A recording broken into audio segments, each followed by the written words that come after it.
હોય તો 3 વખત આમાં કાંઈ ઘરના ઘરે ધણીએ તમને નોતરું આલ્યું છે,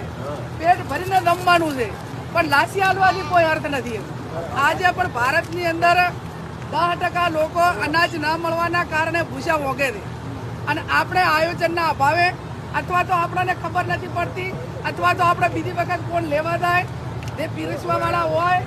વેટર હોય કે જે રસોઈયા હોય, એમને પણ મારી વિનંતી, અને આપણે જે ટાંપા કરવાવાળા હોય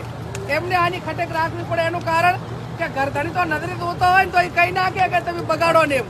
પણ બીજા આપણા જે શહેર સંબંધી હોઈએ, આમંત્રિત મહેમાન હોઈએ, મોટા ભાગે કોઈ પણ પ્રસંગ હોય તો 20% અનાજ એ રાંધેલું નાખી દેવામાં આવે છે, એનો કોઈ ઉપયોગ થવાનો નથી. તો કમસે કમ બીજા સમાજો આજ તમે એમ માનો કે મને તો વહેલા ઓછી છે, કારણ કે સવારથી કરીને હાથ સુધી જમણવાર ચાલુ થાય ને, અહીંયાથી કરીને યાદ ઊભી રૂન 2-3 જણાને પાછા મેલું કે ભાઈ ખાલે બધું જમી જાય એટલે બોલા ધોઈ જાય પડે. પણ હવે બધે ટાઈમ ઓછો છે, પણ હવે આ જેટલું અમે કહીએ એટલું સાંભળીને આનો પૂરેપૂરું પાલન થાય. કેમ કે આ હવે જનજાગૃતિ લાવવા માટેની ખૂબ જરૂર છે કે આપણે પહેલાં પીરસતા એટલે આપણે દરેકને એમ લાગતું કે ભાઈ મારે નહોતું ખાવું પણ હરપારનું લાશું.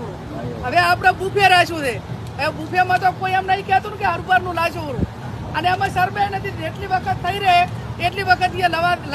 લઈ જવા માટેની છૂટ છે. એટલે આ પ્રસંગે મારે આપ સૌને એટલી વિનંતી કરવી છે કે ના શેણમાં દો, સંબંધીમાં દો, દાનમાં દો, મામેરે દો,